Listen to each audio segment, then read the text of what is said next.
All right, guys, got some big breaking news to share with you. Francis Suarez has dropped out of the presidential race. Devastating. Now I know what you're thinking. Who? Who's Francis Suarez?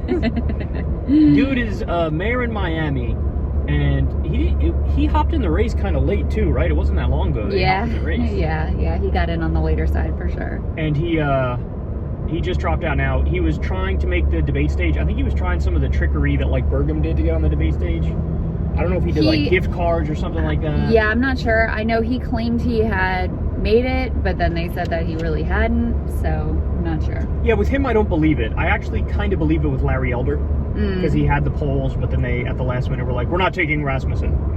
Even though Rasmussen is a conservative pollster and Fox News is conservative, and they've used Rasmussen before to make arguments that they're like, no, we're not taking Rasmussen. So I actually think Larry Elder got screwed off the debate stage.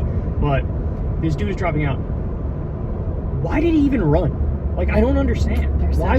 Well, you know, I think some of them are delusional enough to actually think they could win, and some of them are just delusional enough to think that it will elevate their profile and that it'll, like, you know, maybe lead to like a media deal or a cabinet position or just getting whatever attention they're trying to garner in order to fill some deep hole inside of them. So I put him in that category. Remember, he's done some other like look at me kind of moves. He's the one, he tried to make Miami like this like crypto hub, went, you know, big into that and did a lot of press around that. I think that was like a pump and dump scheme too, like, because they did this whole coin thing and then it got big attention and then it crashed off the planet. Yeah, and that's people right. were saying, was this like a scam that the Miami mayor was involved in? Because it very well may have been. Yeah, I just know it was a disaster. So you think he was just trying to get his name out there and become more popular and set himself up for a media gig or the future? Yeah, I think they just don't really see any downside in doing it. You know, best case scenario, like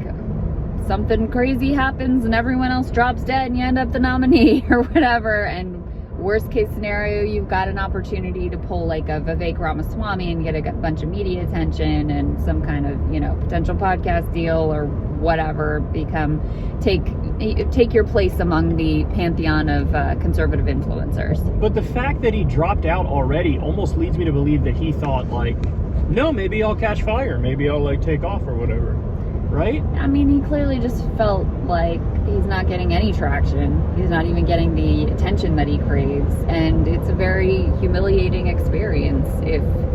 If you don't actually believe in something that you're trying to do, you're just trying to get attention, and then that's not even working, and you can't even make the debate stage, like, it's very humbling experience. It's not fun. I just can't for the life of me wrap my mind around why Asa Hutchinson runs, why Doug Burgum runs, why Francis Suarez runs. If you want to go on the Democratic side, you go back to Martin O'Malley when he ran against Bernie and Hillary, or who else was there? Jim Webb, the guy who was like the stiffest man on the planet, who was in the debate and basically said, I killed a guy in Vietnam. Like, what are you guys, like, what are you doing? Character. Lincoln Chafee, who gave the most hilarious answer of all time in a Democratic debate when he said, like, they brought up that he voted for NAFTA or something. He's like, well, you know, it was my first vote in Congress and my dad had just passed away and I don't know, but I just don't, sorry.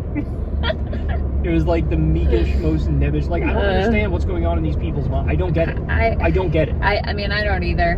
But I think anyone who's going to, you know, ascend to be governor or whatever that most of these people are, number one, they already must have a healthy ego. Number two, then they surround themselves with people who tell them they're the best and they're amazing and they're lightning in a bottle, and, you know, and they get high on their own supply. Like, I think that's what happens. So you take this like sort of ego and narcissistic tendencies, and then you surround them with a bunch of sycophantic yes men, and you get a bunch of people running for president that you know, I don't mind if you run and you don't have a prayer, but you actually have something to say. If you believe in something, yes. Mike Gravel, okay? Yeah, right. Had some real shit that he wanted to say. He knew he wasn't going to be president, you know, especially this last time. But he actually contributed something important to the debate and had something to say. That's what really galls me, is most of these people don't have fucking anything to say.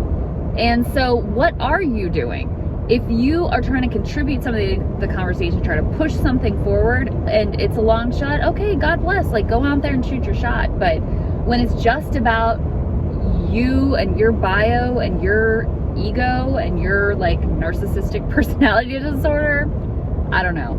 Imagine being one of, like, the Suarez stans in his inner circle. Like, Yeah. you're the chief of staff for him as mayor of Miami, and he's like, bro, you should really run, bro. You can do it, maybe. Come on, let's do this. Right. Well, because any consultants that they are going to hire are telling them they should do it, because it doesn't matter whether they win or lose, the consultants get paid. So there's a whole incentive structure to encourage these people, like, no, you could really do it, and I could see it, and the crypto moment's hot, and people are really interested in Miami and political realignment, whatever bullshit they were selling him, because they stand to make money off of any ad buys that he placed, et cetera, and there's no skin off their back if he loses or embarrasses himself. It's not their name that's out there. Yeah, I guess I'm just angry that literally anybody can be as delusional as he is, as Burgum is, as Asa is, as all, you know, it's amazing to me. Like you said, you don't really believe in anything or stand for anything serious or real or good. And you're, like, jumping into this race when 7 people in the entire country know who you are. Like, just, what are you doing? Like, what do you... It frightens me that people can be that disconnected from the mood of the country, you know? I guess there are a lot of different types of people out there. I don't know. Yeah, it's hard to wrap your head around, but it does make for interesting content, so I appreciate it. Yeah, sad day. I'll be crying the rest of the day, I'll thinking of... comfort you, Kyle. It's okay. Rest in peace, Francis Suarez. At least we still got Doug Burgum in the race with his pocket constitution. Thank God.